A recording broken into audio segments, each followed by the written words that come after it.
Well, hello. Thank you for joining me today again on the Church History Trail. You're very welcome to the programme. Where we are is we're in Templtown in County Wexford, and I'm going to show you the building that was used by the Knights Templar. But before we do, I want to show you this billboard first, and I'm going to read it out to you. So it says Templtown. Templtown was the headquarters of the Knights Templar in Wexford. This religious military order was founded in the 12th century to protect Christian pilgrims travelling to the Holy Land. By the time of the Norman conquest of Ireland, they had become wealthy landowners and bankers throughout Europe. Unfortunately for the Templars, their wealth and power became a source of international jealousy. Friday the 13th, on the 13th of October 1707, Philip IV, the King of France, arrested leading members of the Knights Templar and seized their property in France. Many of the Templars were brutally tortured until they confessed to false charges. By 1312, Pope Clement had dissolved the Templars and handed most of their property over to the Hospitaller Knights. And then it says Knights of the Order. Templars and Hospitallers were knights before they joined their religious orders. William Marshall joined the Templars from his deathbed. Knights who joined the orders became monks, and the red cross emblazoned on the white surcoat of the Templar Knights has become a common symbol of medieval Europe. Not all members of these military orders were knights. Some were priests and others were unknighted soldiers. Knights in medieval Europe were generally upper-class men from a wealthy background who had spent their childhood as pages learning social etiquette and then spent their teens as squires learning horsemanship and other military skills. And then it says the graveyard across the road contains a rare example of an Irish Knights Templar grave slab. It is rectangular in shape and is decorated with a cross and a lamb. And that's just across the road where we will be going. And my friend Donna is over looking for that. So if she finds it, she's going to give me a wave and let me know. So I hope she does. But you can see some pictures here. This one is of a wee boy praying in a monastery, and this one is a combat one, and then that is another one, I assume Knights Templars, obviously on his way to the Holy Land. So just behind me you can see a derelict building, and you can see the cascaded entrance there of it if you just want to zoom up. And that's actually the Templars Inn, and you can see a sign there if you just want to zoom in. But it is no longer in use. So you used to be able to get a meal in there, but you can't now. So this is the monastery here, but I want to show you this beautiful view first before we look at the church. Isn't that absolutely gorgeous? Absolutely gorgeous. So it's a wee bit wet here, so we will try and do this as quickly as we can. So this is the church here.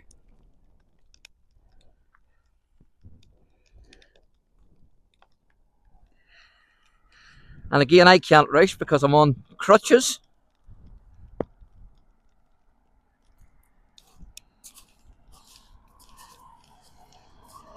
Now, unfortunately, we're not going to get in because it's got railings around it and saying danger, keep out, falling debris,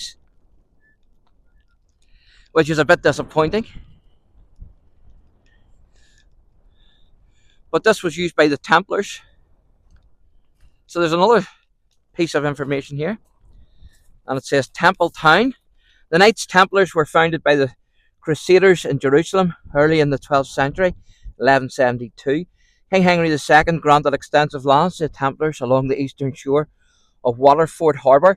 They set up their headquarters here at Templtown, which is named after them, and at nearby Kilclogan. The Templars were disbanded in 1307, and their lands were given to their great rivals, the Knights Hospitallers, who built the fortified church at Templtown and the castle of Kilclogan. So it wasn't actually the Templars then, it was Hospitallers who must have built this church here then. I thought it was the Templars. So we're going to have a wee look.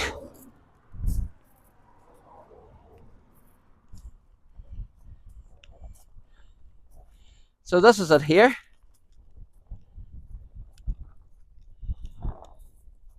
And there's a board there. We'll not be able to get to the board, but I'll just let you see it with some information on it there.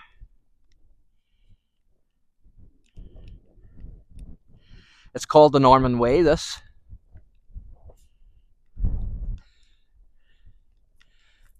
So we're going to go around here and I'm going to show you a few graves.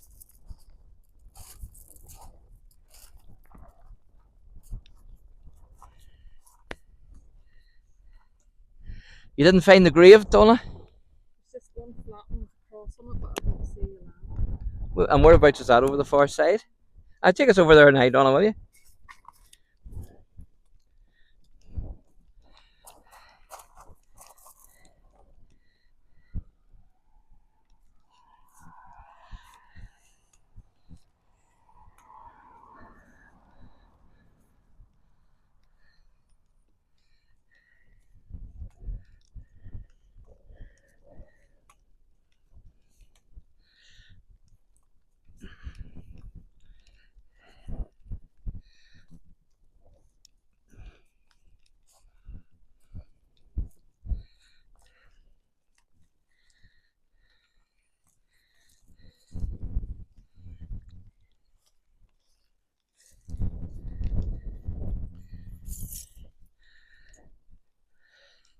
So don't know where this is it or not, but I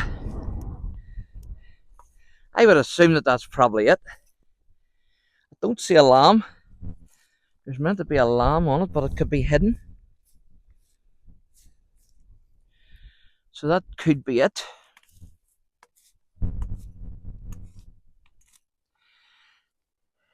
At least it's the closest we will probably come to find it. So I'm assuming this is it. If you know otherwise, if you're from the area and you know where it is, then if we're wrong here, is this it or is it not? Then let us know.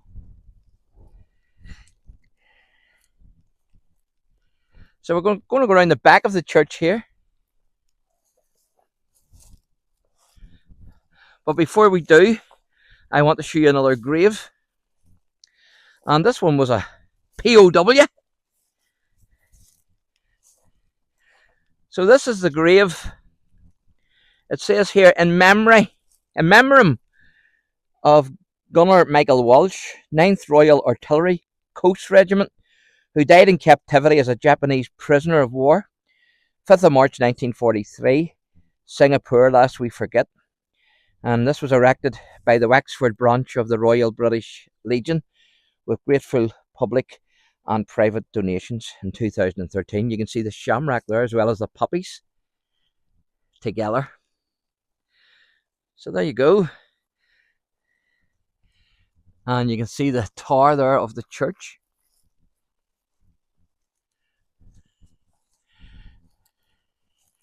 So there's a few other graves I'm going to show you when we go around the far side. But I would assume that that grave is the Templar one. Or has, if I'm wrong, then you can let me know. Oh, there's one here too. We'll have a look at it. And these ones here look old. And that one there too. But no lamb and no cross.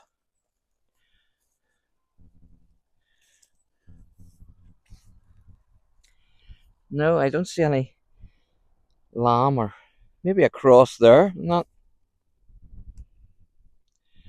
But no lamb. This looks not as old as the last one.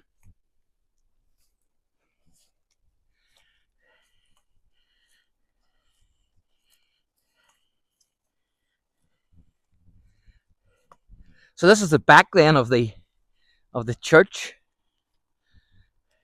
So I thought it was actually the Templars that built this, but it seems to be the Hospitallers who built it on Temple land.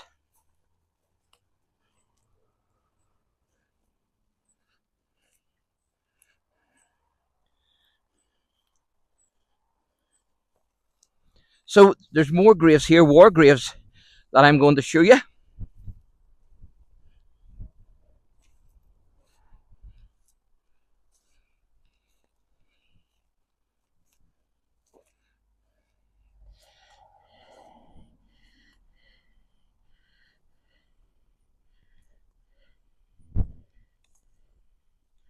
if you just want to come here.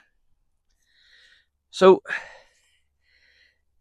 this says, this memorial records the names of the men of the RNVR and RNCVR who were lost off this coast during the Great War when their vessels struck German mines, but to whom the fortune of war denied the known and honoured burial given to their comrades in death, and who are otherwise buried in this graveyard.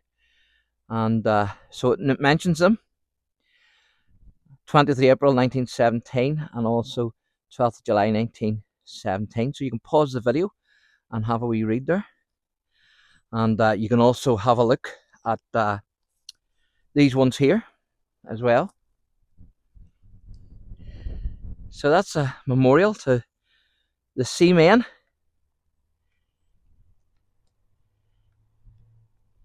who lost their lives. And you can see the side of the church there as well.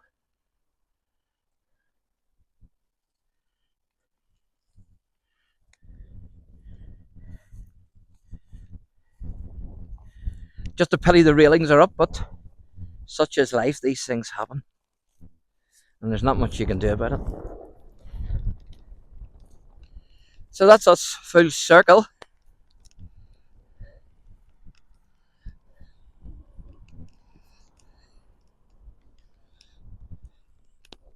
So I hope you enjoyed that. And again, big thumbs up to my cameraman, GV. So thanks for watching, and God bless.